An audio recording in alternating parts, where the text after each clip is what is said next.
आने वाले अगले 5 साल रियल एस्टेट इन्वेस्टर्स के लिए गेम चेंजर साबित होने वाले हैं? क्या आपको पता है आज प्रॉपर्टी में की हुई इन्वेस्टमेंट आपके लिए कल एक बड़ी वेल्थ जनरेट कर सकती है? क्या प्रॉपर्टी में बढ़ती हुई तेजी रुकेगी या फिर नई ऊंचाइयों को छुएगी?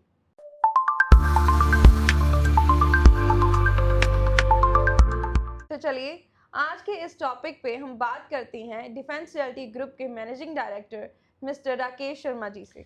धन्यवाद गुरलीन। और बहुत ही शानदार टॉपिक आपने सेलेक्ट किया है और मैं दर्शकों का भी धन्यवाद करूंगा कि आप इस तरह के मुद्दे हमारे पास लेके आते हैं, हमारे कमेंट सेक्शन में कमेंट करते हैं। तो आज विशेष करके मैं बात करने वाला हूं कि अगले 5 साल में 2026 से 2030 तक की बात करेंगे कि रियल एस्टेट कहां तक पहुंचेगा।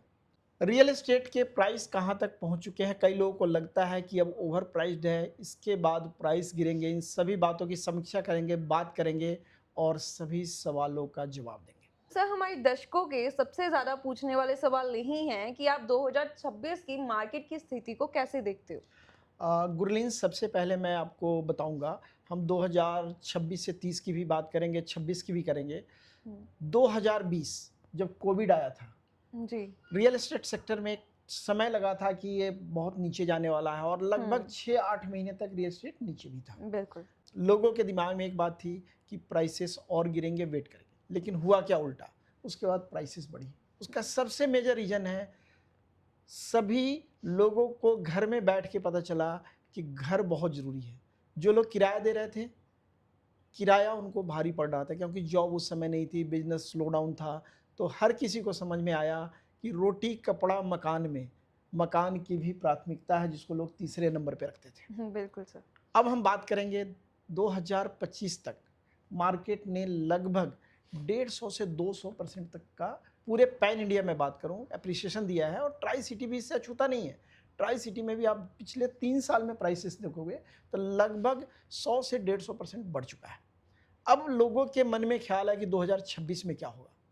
और गुरलीन, मैं अब 2026 की बात करूंगा। जो पहला क्वार्टर है रियल एस्टेट में स्लो ऑल पैन इंडिया है और ट्राई सिटी भी स्लो है, लेकिन ये डेवलप करेगा। उसका 2-3 रीज़न है। एक, हम वार की सिचुएशन देखेंगे, ऑयल प्राइसेस भी है और इसके साथ साथ हर साल होता है। अगर मैं अप्रैल मई जून की बात करूं तो गर्मी शुरू हो जाती है, बच्चों की छुट्टी शुरू हो जाती है। अगर लोगों का क्या होता है, वेकेशन होता है, बच्चों के साथ वो बोलते हैं ना, दादी नानी के घर भी जाना होता है, रिलेशन भी मेंटेन करना है। तो थोड़ा सा प्रॉपर्टी हमेशा जो एक क्वार्टर स्लो रहता है, लेकिन अगला क्वार्टर ऑटोमेटिक पिक करेगा। इंटरनेशनल मार्केट भी अगर मैं कंपेयर करूं तो वो भी अब स्टेबल धीरे धीरे दिख रहा है और आने वाले टाइम में स्टेबल होना चाहिए और प्रॉपर्टी स्टेबलाइज होगा। तो सर, जैसे आपने इतना ब्रीफली बहुत अच्छे से समझाया, है ना? तो इसका यही मतलब मुझे समझ आ रहा है कि फिर 2030 तक प्रॉपर्टी का प्राइस और बढ़ेगा और इन्वेस्टर्स को और एप्रिसिएशन मिलेगा? डेफिनेटली जो अगला 5 साल है, पैन इंडिया और ट्राई सिटी भी प्रॉपर्टी के लिए एक अनुकूल माहौल रहेगा। लेकिन इसमें आपने ध्यान रखना है कि इन्वेस्टमेंट कहाँ पे कर रहे हैं आप। क्या प्री लॉन्च में जा रहे हैं, डेवलपिंग एरिया में जा रहे हैं, डेवलपमेंट जहाँ पे हो चुका है, एक प्राइस लेवल पे आ चुका है, और सिटी कौन सा है, बहुत इंपॉर्टेंट है। क्योंकि बहुत सारे अभी टेल 2 टेल 3 सिटी में इन्वेस्टमेंट बहुत अच्छा आ रहा है और वहाँ एप्रिसिएशन भी आ रहा है। और मैं ट्राई सिटी की बात करूँगा तो ट्राई सिटी का अब एक्सपेंशन एरिया बढ़ रहा है। अगर पहले मैं जीरकपुर मोहाली की बात करूं तो जीरकपुर से अब डेराबस्सी लालड़ू की तरफ बढ़ रहा है। पंचकुला में भी यमुनानगर हाईवे की हम बात करें, वहाँ पे भी डेवलपमेंट बहुत अच्छा है। आप आगे आ जाओ राजपुरा हाईवे के ऊपर, तेज़ी से प्लॉटिंग की, कमर्शियल की डिमांड तेज हो गई। आने वाले टाइम में फ्लैट भी वहाँ एक अच्छा खासा सेगमेंट क्रिएट होगा। आगे हम बात करेंगे खरड़ की। खरड़ में आप देखोगे तो अब लुधियाना रोड बहुत अच्छी डिमांड है। जो रोपड़ कुराली हाईवे है वहाँ डिमांड अच्छी है और कुराली हाईवे से कनेक्ट कर रहा है न्यू चंडीगढ़। सो अभी भी अगले 5-10 साल के लिए मैं बहुत बुलिश हूँ, स्पेशली ट्राई सिटी के लिए और सराउंडिंग के लिए। गुरलीन, लेकिन एक चीज़ मैं यहाँ पे आपको बताऊँगा कि प्रॉपर्टी खरीदना इंपॉर्टेंट नहीं है, लोकेशन कौन सा है, बिल्डर कौन सा है और उसका फ्यूचर क्या है, ये जानना बहुत इंपॉर्टेंट है। ठीक है सर। तो सर, सपोज मैंने प्रॉपर्टी लेनी है, अब मुझे तो कोई नॉलेज ही नहीं है, तो मैं कैसे, मुझे पता लगेगा कौन सा बिल्डर ज़्यादा सही है, कौन सी लोकेशन अच्छी रहेगी, कि इस चीज़ों का आइडिया कैसे पता लग सकता है बंदे को? कैसे मतलब वो आइडिया लगा सकते मतलब हैं इन चीज़ों का? बेसिकली अगर मैं बात करूँ ना, मेरी एक बुक आप पढ़ लेना, हुँ। Real estate twist, specially first time buyer के लिए बहुत इंपॉर्टेंट है। ओके। और हमारे पिछले 17 सालों का अनुभव है, उस बुक में निचोड़ है, ब्रीफ में है, और अमेजोन पे भी अवेलेबल है। और आपको बता दूं दर्शकों को कि पिछले 2 महीनों में अमेजोन के बेस्ट सेलर में बुक आ चुकी है, और आप लोग का इतना प्यार साथ मिल रहा है, तो ज़रूर बुक को पढ़िए। और इसके साथ इम्पॉर्टेंट है हुँ। कि जब भी आप कोई प्रॉपर्टी लेना, बेस्ट रियलेटर सेलेक्ट करो, ताकि आपको अच्छी एडवाइस मिले। आप जितना रिसर्च वर्क करोगे, आप जितना उस पे ऊपर टाइम लगाएंगे, आप अपने काम को देखिए। हुँ। जो एक अच्छा रियलेटर है वो R&D करता है, उसकी टीम होती है, उसके ऊपर काम करता है। हुँ। हमारी अपनी खुद की भी टीम है, डिफेंस एक्सपर्ट पैनल है, जिसके ऊपर 10 लोगों की टीम है, जो एरिया वाइज रिसर्च करती है, प्लान करती है, वर्किंग करती है। और हम लोग कोई भी प्रॉपर्टी वैसे नहीं देते। हुँ। सबसे पहले हम नीड एनालिसिस को देखते हैं कि आपकी नीड क्या है, आपकी इनकम क्या है, हुँ। आने वाले टाइम में आपकी इनकम कितनी बढ़ने वाली है, और आपकी लोन लायबिलिटी, सभी चीज़ों को देख के समझ के फिर हम प्रॉपर्टी देते हैं। तो सर आपको क्या लगता है कि अगले 5 साल में बायर के माइंड में क्या-क्या चेंजेस होंगे, कि 5 साल बाद इनका माइंडसेट कहाँ पे होगा? देखो, इसमें कुछ चेंजेस जो मैं बताऊंगा कि अब बायर स्मार्ट होम की तरफ जा रहा है। हुँ। स्मार्ट कम्युनिकेशन उसके पास अवेलेबल है, बहुत सारी इंफॉर्मेशन वो नेट से सब जगह से ले लेता है, इकट्ठा हुँ। कर लेता है, AI टूल्स अवेलेबल है। बिल्कुल। अब वो केवल चार दीवारी नहीं खरीदना चाहता, उसके साथ वो safety, security, smart home, energy efficiency homes, बहुत सारी चीज़ों को देखता है। इसके अनुसार आने वाले टाइम में बिल्डर को भी काम करना होगा, डेवलपर को भी काम करना होगा, क्योंकि आप कोई भी प्रोडक्ट कस्टमर के अनुसार बेचेंगे तभी वो बिकेगा, या उसकी एक कॉस्ट आएगी। इसमें एक और चीज़ मैं ऐड ऑन करूँगा कि अब ट्रेंड चेंज हो, इसमें एक और चीज़ मैं ऐड ऑन करूँगा, इसमें अब ट्रेंड चेंज हो चुका है।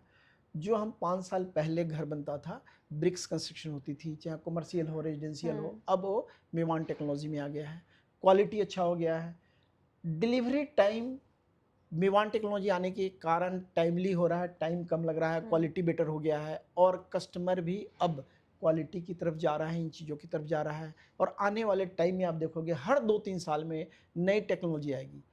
किचन का, जो आज हमारा किचन है, पिछले 5 साल पहले उसमें डिफरेंट था।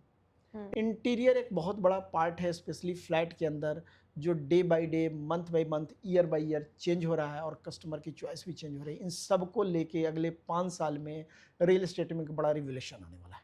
तो सर इसका मतलब ये है कि अगले 5 सालों में फिर रेंटल इनकम भी बढ़ जाएगी? जी हाँ, देखो, सबसे पहले आप समझो कि आने वाले 5 साल में क्या-क्या होने वाला है। हुँ। अर्बनाइजेशन हो रहा है, लोगों को जॉब की अपॉर्चुनिटी बढ़ रही है। इसके साथ-साथ जो अर्बन माइग्रेशन की हम बात करेंगे, उसके कारण रेंटल इनकम बढ़ने की हर एक सिटी में संभावना है, बढ़ना है। विशेष रूप से IT हब जहाँ डेवलप हो रहा है, जहाँ एजुकेशन का सेक्टर है, जहाँ यूनिवर्सिटी आ रही है, कॉलेज आ रही है, जहाँ हॉस्पिटल आ रहा है, जहाँ पे मेट्रोज़ हैं, जहाँ पे इंडस्ट्रियल हब है, वहाँ पे घर की रिक्वायरमेंट होगी, और साथ-साथ एक हायर रेंटल बढ़ती जाएगी। अगर मैं बात करूँ, पहले रेंटल वैल्यू 5 से 6% बढ़ता था, अब 8 से 10% हर साल रेंटल वैल्यू बढ़ रहा है। तो अभी हमने जैसे कि बात की कि 5 साल बाद प्रॉपर्टी का क्या फ्यूचर होने वाला है। प्रॉपर्टी की वैल्यू भी बढ़ेगी और रेंटल इनकम की वैल्यू भी बढ़ेगी। आप एकदम सही हो। अब दर्शकों, आप एक चीज़ देखिए, आपने सवाल किया 5 साल का। हुँ। 5 साल आप इंतज़ार करोगे क्या? सबसे पहले आपको ये समझना होगा कि आज जो प्रॉपर्टी आप लेंगे, वो करंट वैल्यू पे होगा। और आप जब भी प्रॉपर्टी में जाए, तो मैं एक बात ज़रूर कहता हूँ कि विशेषकर फर्स्ट टाइम बायर जो शुरू में इन्वेस्ट कर रहे हैं, यूथ है, कि आप जब भी कोई प्रॉपर्टी लो तो उसके अंदर लोन ज़रूर लो, ताकि बैंक एक कोलैटरल गारंटर हो, प्रॉपर्टी की लीगलिटी क्लियर हो। और सबसे बड़ी बात है कि लोएस्ट इंटरेस्ट रेट पे आज के डेट में बैंक लोन अवेलेबल है। अगर हम बात करें तो अभी 7.25 से 7.6 एज पर योर सिविल, और आपका बहुत सारा क्राइटेरिया उसको लेके, तो इंटरेस्ट रेट भी बहुत मिनिमम है। और अगले 5 सालों में आप देखेंगे तो आपको पता भी नहीं चलेगा कि आपने बैंक को कितना ब्याज दिया, और आपकी एक प्रॉपर्टी खड़ी हुई, आप जो रेंट दे रहे थे, रेंटल इनकम बच गया। तो हमारा एक सुझाव है कि आज ही आप प्लान करें, मार्केट कंडीशन में नहीं देखें कि आज जून का महीना है, गर्मी है, बाहर निकलने में दिक्कत है। हो सकता है कि इस महीने में आपको एक अच्छा बार्गेनिंग करने का मौका मिले, एक बेस्ट रेट आपको मिल जाए और आप अपना ड्रीम होम ले सकें। Thank you so much sir. आज की इस पॉडकास्ट में आपने हमारे दर्शकों के मोस्टली सारे सवालों का जवाब दे दिया है। अगर आपका भी कोई और सवाल है जिसका आप जवाब लेना चाहते हो रियल एस्टेट के रिगार्डिंग, तो आप कमेंट सेक्शन में अपना सवाल ड्रॉप कर सकते हो। हम पूरी कोशिश करेंगे कि अपने नेक्स्ट पॉडकास्ट में आपके सारे सवालों का जवाब दें। Thank you Gurleen.